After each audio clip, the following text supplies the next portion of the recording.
guys!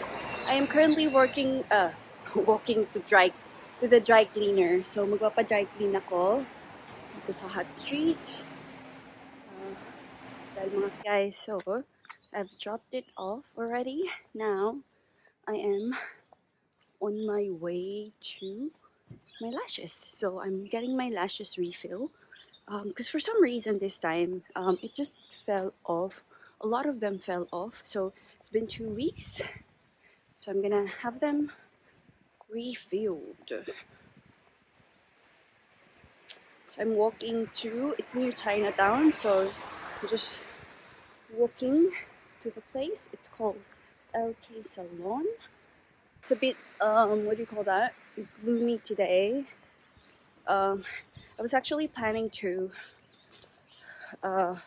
do some driving, practice driving, but specifically night driving. But the thing is, it's a bit gloomy, and based on the weather forecast, it's gonna rain. More likely to rain. And last time we did that, it was really hard to do some practice driving. I'm not that, I can drive, but it just made it a bit harder, especially at night, because I need more night driving than day driving. So I just rescheduled it to next week. So yeah, anyway, I'm gonna go later. So it is now around, actually magsi 6 o'clock na in the evening, and the weather's been super gloomy. So I didn't vlog after when I said I'm gonna get my lashes done. So these are my lashes. Ayan siya. It's way better now. So apparently my lashes kasi, they keep falling. So hindi siya ganun ka-strong. So bumili ako ng lash serum from where is it? Oh, here. So after my lashes, I went to Chemist Warehouse. I bought this one. So this is the L'Oreal na lash serum. So yeah. So I'm gonna try this. Obviously, I'm not gonna apply anything tonight because I need to I'm not supposed to wet my lashes for about 12 hours. So yeah. So I'm gonna use this tomorrow night. And then I got this one because I need to fix my hair. Look at that. Masyado na siyang golden. Ayan. So this time I am trying Airy Ash. Yan. So Airy Ash, I'm not sure what brand. This is Freshlight. I haven't tried this brand before. I couldn't find the ash, like ash blonde or something from these. So I just picked this up. So this one was $19 ata to from Kawai, whatever you call that. And then this one was like $24. So yun. So right now I'm cooking. I am gonna cook tinola, ayan, so chicken, and then I'm boiling rice, and then I have some leftover rice here. So I'm just gonna put it on top and heat it up. So my rice cooker broke. So ngayon I have been using what do you call this? Yung pot to cook my rice. Actually, not bad siya, guys. As long as bantayan nyo siya, hindi naman siya nasusunog. Basta bantayan lang siya. So, I think this is way better than me using the rice cooker. Because the rice cooker we have is huge because it's for 10 cups. So, at least yan, maliit lang. So, yun. Anyway, si Icy talaga. Icy! Yo! Andun siya. Favorite niya yung spot na yan eh. Yan. Good morning, guys. So it's the next day, Sunday today, and I am about to do my hair. So yesterday I bought this from, I think I showed you guys this one from Kawai, whatever you call it. So this one is Airy Ash. So I am gonna do this now before I wash my hair. So at the moment, this is how my hair looks like. So it's pretty messy. Yep, and I have some breakout at the moment for some reason. Having some breakout like these. Anyway, I think what they say is if it's this area is hormone related. So anyway, so I am about to do this and we'll see how it goes. So the hair is supposed to look like that because this one it's more parang ano siya, orangey yung color niya. Yeah. So I see. Are you gonna I see. What are you doing, boy? Curious monkey. Alright guys, so it's this one and then it's the same banana. I'm just gonna mix these two. See. Easy. Jeez, hirap naman itong buksan.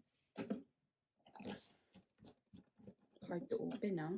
Napakatigas niya.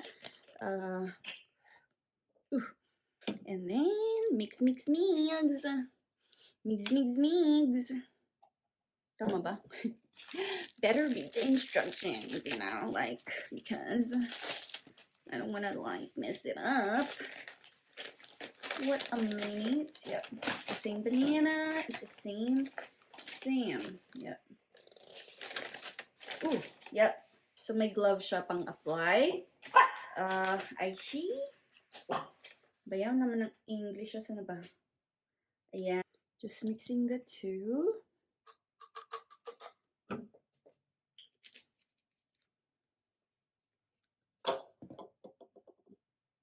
And of course, the pump. The pump. Ayan. Mixing it.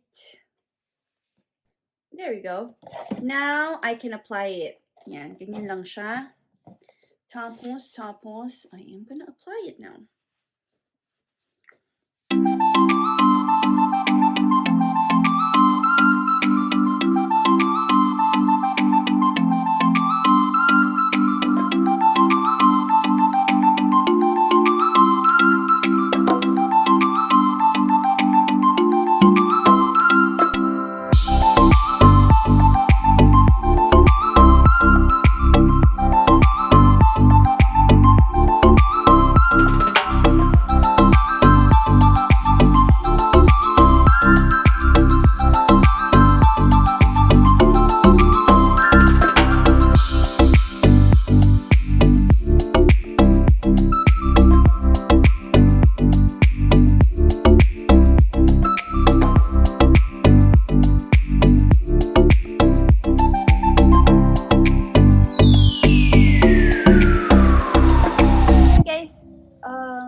That is it, and I'm just gonna leave it like that for 20 to 30 minutes. Tapos iwawash ko na siya. Yeah. Fingers crossed, sana maganda yung kulay. Or at least makita ko man lang yung effect niya sa hair ko. So yeah. Later. Alright guys, I am all done. So ito na yung hair. So as you can see, medyo hindi na siya ganun ka-red here. Medyo anong tagan? Medyo na-balance yung color. So you can still see the difference, yung pagka-dark dito compared to dito. But then, it's not yung full-on na parang boom, biglang nag-iba yung kulay. So at least may parang transition na siyang ganyan. So far, so good. Hopefully, hindi siya mag-lighten. And actually, this one, I think, in terms of yung feel niya sa buhok, I think this one is way better.